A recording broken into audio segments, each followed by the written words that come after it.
Hi everyone, कैसे हैं आप सब। आई होप कि आप सब अच्छे होंगे। और यह भैया दूज के दिन का ब्लॉग है। तो देखिए, मैं अपने छत पर झाड़ू लगाने लगी हूँ। वैसे तो दिवाली के दिन पूरे घर की छत की भी धुलाई हुई थी, लेकिन वही है, बच्चे पटाखा वगैरह जलाए हैं तो उनका कागज़ उड़कर ऊपर आ गया है। और जलाए तो नीचे ही थे, लेकिन फिर भी कागज़ है तो उड़कर तो ऊपर आ ही जाता है। तो वही आया था तो उसी को मैं झाड़ने लगी हूँ। और आज मुझे गेहूँ धुलना था, तो सोची कि चलो लगे हाथ छत की भी सफाई पहले कर लेती हूँ। छत तो साफ़ सुथरा हुआ था दिवाली के दिन, लेकिन वही है ना, गंदा हो गया था। और धुलने के बाद भी देखिए कितना धूल निकल रहा है, जबकि 2 ही दिन बाद मैं झाड़ू लगा रही हूँ तब भी इतना धूल निकल रहा है। तो आज सबकी छुट्टी थी, तो और हस्बैंड गए थे गांव। सजल को जाना था कोचिंग, तो उसको मैं नाश्ता बनाकर दे दी हूँ। और उसके लिए मैं आलू की भुजिया बनाई थी और रोटी बनाई थी, तो वो नाश्ता करके तो चला गया है कोचिंग। और बेटी और मुझे आज सूजी की इडली खानी है, तो वही बनाना है। उसको मैं ऊपर का काम करने के बाद तब उसको बनाऊंगी। तो सबसे पहले मैं नीचे का झाड़ू पोछा सब कर चुकी हूँ। मशीन में कपड़ा लगाकर तब ऊपर आई हूँ। जब तक ऊपर का काम पूरा होगा तब तक मशीन भी चल जाएगी। तो झाड़ू लगाकर फिर उसके बाद तब गेहूँ धुलती हूँ। सोची कि पहले गेहूँ ही धुल लूँ, उसके बाद झाड़ू लगाऊंगी, लेकिन गेहूँ धुलने में ना वही है कि साड़ी नीचे से ज़रूर भीग जाती है, तो फिर पूरा नीचे से लथर पथर हो जाता है, तो फिर झाड़ू नहीं लगाना बनता है। और आज छुट्टी थी तो इसीलिए सब करने लगी हूँ। बाकी दिन हो नहीं पाता है, छुट्टी के दिन ही मैं ये सब कर पाती हूँ। चाहे छत साफ़ करना हो या चावल गेहूँ सरसों जो भी काम करना होता है वो मैं छुट्टी के दिन ही कर पाती हूँ। तो इस समय धूप भी थोड़ी हल्की ही हो रही है, तो गेहूँ 2-3 दिन में सूख भी जाएगा। वैसे तो ठंडी भी आ रही है, तो 2-3 महीने के लिए अभी धुल कर रखना भी है, क्योंकि घर फिर जब कोहरा पड़ने लगता है ना, तो फिर हो नहीं पाता है। अगर किसी दिन धूप हो भी जाती है तो समय नहीं मिलता है कि मैं गेहूँ धुलूँ और उसे सुखाऊँ। और ठंडी में तो कभी कभी ऐसा होता है कि अगर थोड़ी सी भी मैं लापरवाही कर देती हूँ तो फिर गेहूँ खरीदना पड़ जाता है। गेहूँ नहीं, वही आटा खरीदना पड़ जाता है। जबकि गेहूँ चावल तेल ये सब मैं खरीदती नहीं हूँ, ये मेरा घर का होता है। और मैंने अभी नहाया भी नहीं है, क्योंकि ये सब करने के बाद ना फिर मैं नहाने जाऊंगी।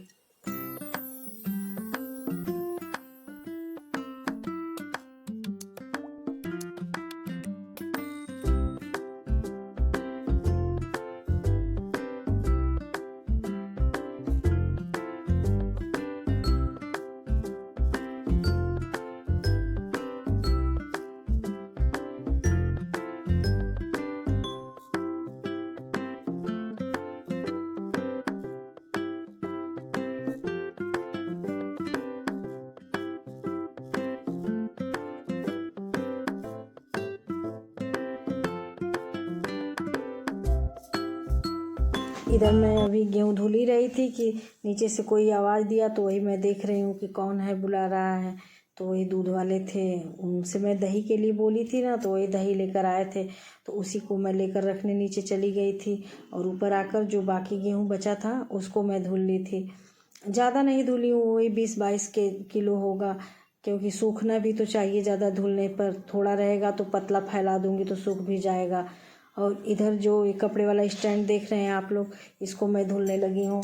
धुलने का मतलब कि इसको मैं काफ़ी दिन से छत पे ही रखी हूँ, तो छत पे जो दिवाली की सफाई हुई है उसमें धूल वगैरह पड़ गया है। तो फिर मैं जब कपड़े इस पे फैलाऊँगी तो वही एक दाग पड़ेगा, तो इसीलिए मैं इसको भी धुल लेती हूँ। पहले तो मैं इसको नीचे रखी थी, और सही कहिए तो ली भी थी मैं नीचे ही रखने के लिए, क्योंकि यहाँ पर ना ऊपर बहुत बंदर आते थे। और इस समय 2-3 महीने से बंदर आ नहीं रहे हैं, तो इसको मैं लाकर ऊपर रख दी, क्योंकि नीचे फालतू में जगह घेरा हुआ था। तो ऊपर रहेगा, धूप भी लगेगी, कपड़े अच्छे से सूख जाएंगे। चाहे भले ही कितना नीचे कपड़ा फैला लो, लेकिन जो धूप में कपड़े सूखते हैं ना, उसके जैसा नीचे वाले कपड़े में थोड़ी बहुत स्मेल भी रह जाती है, या सूखने में समय लगता है। तो इसीलिए मैं लाकर इसको ऊपर रख दी। और जो मैं इतना काम कर रही हूँ ना, इतना काम तो करने में पहले मैं कम से कम 2 से 3 बार तो रेस्ट करती थी, तब हो पाता था। मेरा इतना ज़्यादा वेट था कि मैं करने में एकदम थक जाती थी। लेकिन अब जब से मेरा वेट कम हुआ है, तब से काम करने में कोई दिक्कत नहीं है, मैं बहुत आराम से कर लेती हूँ। अभी भी है मेरा वज़न ज़्यादा, लेकिन बहुत कम हुआ है और धीरे धीरे और भी कम हो जाएगा। 10 किलो तो मैं 3 महीने में ही वेट मतलब मेरा लॉस हुआ था और अभी भी कर रही हूँ। देखिए आगे कितना होता है, कितने समय में होता है। 10 केजी तो मेरा 3 महीने में हुआ था। तो अब मैं गेहूँ को मतलब सूखने के लिए डालकर फैलाने लगी हूँ। उसके बाद चलती हूँ नीचे, तो नहाऊंगी। अभी नहाई भी नहीं हूँ, तो ये नहाना धुलना और जो नाश्ता बनाना है उसको मैं करती हूँ। और अभी ना 8:30 या 8:45 का समय हो रहा है, लेकिन देखिए कितनी अच्छी धूप आ चुकी है।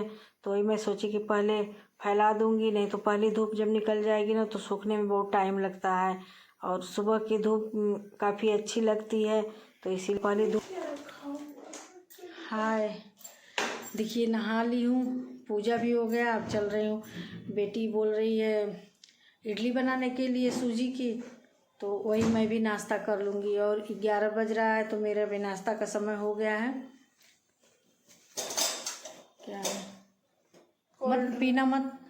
तो वही चल रही हूँ, बनाऊँगी इडली, उसको भी दूँगी, अपने भी नाश्ता करती हूँ। मैं ना अपने दूध वाले से बोली थी दही के लिए, तो दूध वाले जो चाचा हैं वो लाए हैं आज दही।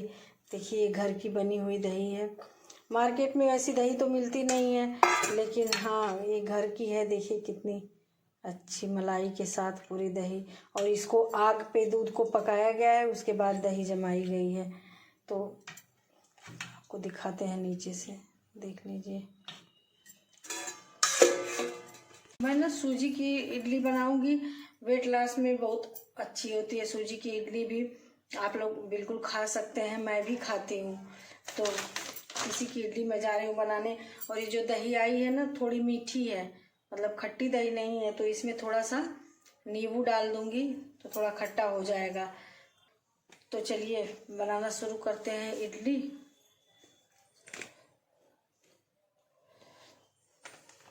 और देखिए इडली के लिए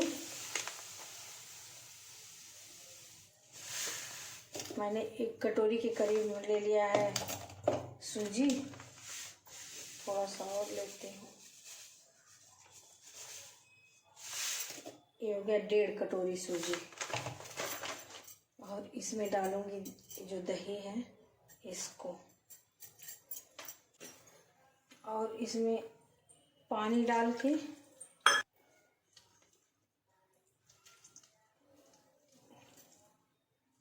इसमें आधा नींबू डाल दी हूँ।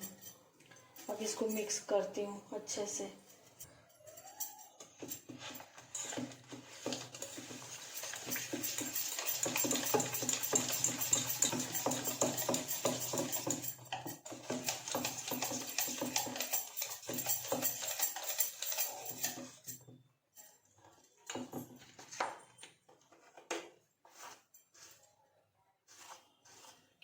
इसमें टेस्ट के हिसाब से नमक डालूंगी, तो भी मिलाकर।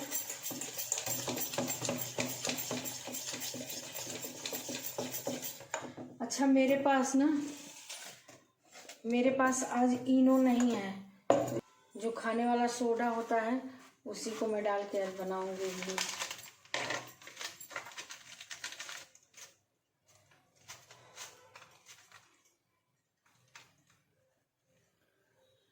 थोड़ा सा 1 से 1.5 चुटकी के करीब लेना है। देखिए थोड़ा सा ले ली हूँ, और इसमें मैं डालकर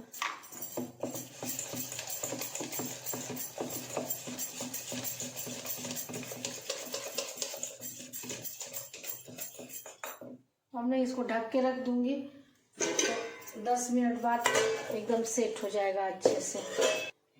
10 मिनट हो गया है ना इसको रखे हुए, तो थोड़ा सा गाढ़ा हो गया है, तो इसमें थोड़ा सा पानी डालेंगे। पानी बहुत थोड़ा सा ही डालेंगे।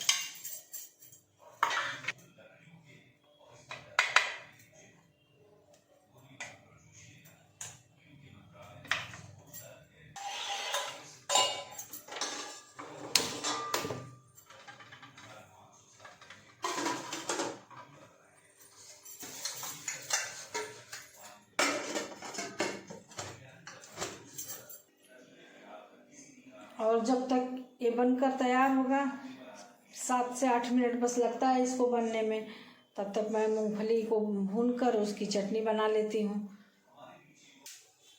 और इधर मैं तवे पे रख दी हूँ मूंगफली भूनने के लिए। तो थोड़ी सी मूंगफली थी तो सोची कि तवे पे ही भून लेती हूँ, क्या कढ़ाई करना। तो वही तवे पे मूंगफली भूनने के लिए धीमा आंच करके रख दी हूँ। और इधर लहसुन छील रही हूँ चटनी बनाने के लिए। तो चटनी एकदम सिंपल बनेगी, बस वही मूंगफली, लहसुन और हरा मिर्च, नमक डालकर बस वही चटनी पीसूँगी। उससे इडली खाने में बहुत टेस्टी लगता है। तो ये सब चीज़ें ना छुट्टियों के दिन ही बन पाता है, बाकी दिन तो वही पूरा दोपहर वाला लंच भी बनाना रहता है, नाश्ता भी बनाना रहता है, तो जल्दी जल्दी में ये सब चीज़ें हो नहीं पाती हैं। बस वही जो दोपहर के लिए बनता है उसी में थोड़ा सा बढ़ाकर नाश्ता के लिए बना लेती हूँ, या बहुत हल्का फुल्का ही कुछ बना पाती हूँ। लेकिन छुट्टी के दिन तो जो मन करता है वो हम लोग बनाकर खा लेते हैं। और शाम को भी वही रहता है, शाम को फिर तो हस्बैंड और देवर के हिसाब से नाश्ता बनता है, क्योंकि ये सब चीज़ वे लोग खाते नहीं हैं मन से। तो क्या है, आदमी दिन भर वैसे ही काम में व्यस्त रहता है, तो शाम को ऐसी चीज़ क्यों बनाना जो पसंद ना हो। और लेट भी आते हैं तो कोई भारी चीज़ भी बना नहीं सकती, क्योंकि फिर खाना खाने में लेट होगा। तो इसीलिए ये सब चीज़ मैं जब वो लोग नहीं रहते हैं तो बनाती हूँ, क्योंकि उन लोगों को खाना नहीं है और मैं और सजल रहते हैं। जब बेटी रहती है तो ठीक है, वो भी खा लेती है। और इधर जो दही थी ना उसको मैं भगोने में पलटने लगी हूँ, क्योंकि बाहर जितने देर तक रहेगा फिर खट्टी हो जाएगी। और ये जो जिसमें रखा है, जिस बर्तन में, इसमें मिट्टी लगी है तो इसको हम फ्रिज में रख नहीं सकते। और इधर हमारी इडली देखिए बनकर तैयार हो गई है। अपने लिए और बेटी के लिए प्लेट लगा लिए हैं, अब ले जा रही हूँ नाश्ता करने के लिए। तो अब आराम से बैठकर 32 बार के फार्मूले से मैं करूँगी नाश्ता। तो देखिए मैंने छोटे छोटे टुकड़े इसके लिए हैं, इसमें चटनी लगाकर और अच्छे से इसको चबा चबा कर, मतलब 32 बार के फार्मूले से अब हम लोग करेंगे नाश्ता।